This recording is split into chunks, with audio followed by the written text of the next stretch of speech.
పుట్టిరాయుడు గారు ఉన్నారు. పుట్టిరాయుడు?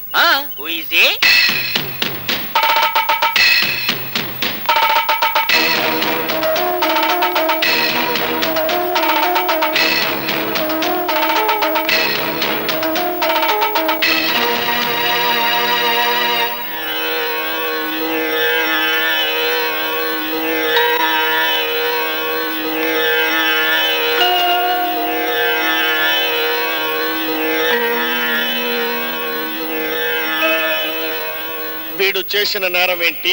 వీడు బిగ్ బాస్ లో చిరంజీవి అంట, శివాలో నానాజీ అంట, భాషలో రజనీకాంత్ అంట, ప్రేమికుల్లో ప్రభుదేవ అంట.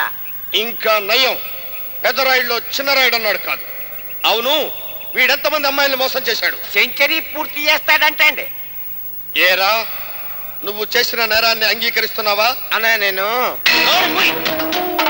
న్యాయస్థానం ముందు అన్నాదమ్ముల అనుబంధమే లేదు. మా నాన్న మీ ఊరు వచ్చినా, మీ నాన్న మా ఊరు వచ్చినా, మన ఇద్దరం డబుల్ ఫోజులో పుట్టినా న్యాయం న్యాయమే. న్యాయం మన ఊపిరి, ధర్మం మన ప్రాణం.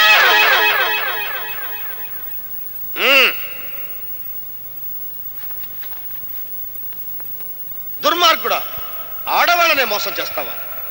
ఆడదంటే ఎవర్రా? ఓ ఆడది. స్త్రీ అంటే ఎవర్రా? ఓ స్త్రీ. భార్య అంటే ఎవర్రా? ఓ భార్య. అసలు ఆడదంటే ఎవర్రా? ఓ శక్తి, ఓ యుద్ధం, ఓ బీభత్సం. భార్య అంటే ఒక అమృతాంజనం బాటిల్. ఆ భార్య లేకపోతే మగవాళ్ళకి తలనొప్పి లేదు, కణతలనొప్పి లేదు, మాడు నొప్పి లేదు. అంతెందుకు, అమృతాంజనం కంపెనీయే లేదు. మనం అన్నం పెట్టకుండా అమ్మల్ని నడిపిస్తాం, నాన్నల్ని నడిపిస్తాం, అక్కల్ని నడిపిస్తాం, చెల్లెల్ని నడిపిస్తాం. కానీ మనతో ఏ సంబంధం లేకుండా, అనుబంధం లేకుండా మన గడపలో అడుగుపెట్టి మనల్ని ఏడిపించేది ఆ భార్య అంటే.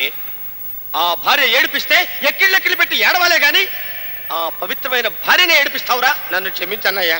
ఎవడ్రా నీకన్నయ్యా?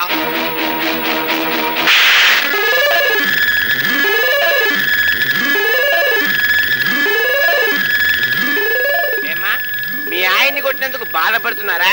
అవునండి. నాకు తెలుసమ్మా, మీ ఆయన్ని మీరు కొట్టకుండా ఆయన కొట్టినందుకు బాధపడుతున్నారు కదా. ఏం పర్లేదు, మొగుడే కదా, ఎప్పుడు దగ్గరే ఉంటాడు. తీరికి దొరికినప్పుడల్లా బాధొచ్చు. చూడండమ్మా, వాడు అలా తిరుగుతూనే ఉంటాడు. వాడు అలా తిరగటం ఆపే వరకు మీలో ఎవరు షాపింగ్ వెళ్లకుండా, నగలు కొనుక్కోవడానికి వెళ్లకుండా, చీరలు కొనుక్కోవడానికి వెళ్లకుండా, టీవీ ప్రోగ్రామ్స్ కి, మార్నింగ్ షోస్ కి వెళ్లకుండా ఉంటారు. ఆ అమ్మాయి వాడికి భార్య. ఇదే ఈ పొట్టిరాయుడు తీర్పు.